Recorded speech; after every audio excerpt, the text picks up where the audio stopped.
Nabi kata 60-70 dia hidup kami. Yang kita rasa lama sangat. Sibuk cari rezeki.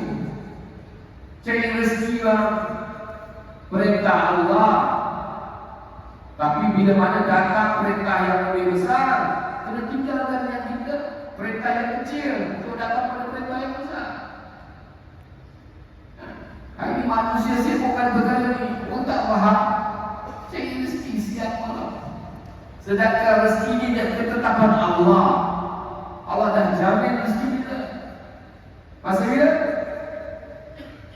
Nabi beritahu dalam Al-Quran, pembentukan satu orang bayi dalam perut ibu dia. Nabi kata apa? Arba'ina yawman nutfah. 40 hari pertama dalam perut ibu dia, nutfah, air mani. 40 hari.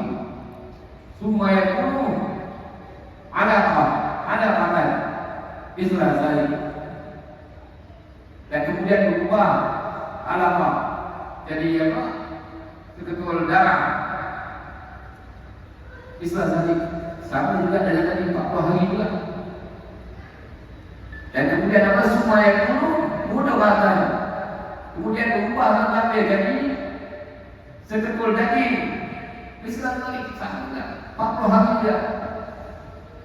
Jadi 40 hari pertama satu cila jadi apa? Air mani. 40 hari kedua, cila kedua jadi ketulan darah.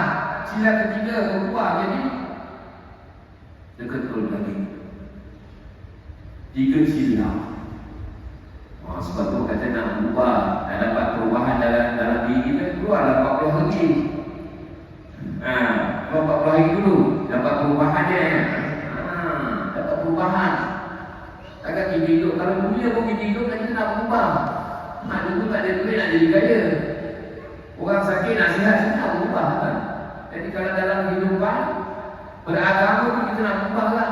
Jadi nak dapat tarbiyah dalam agama, keluarlah 40 hari.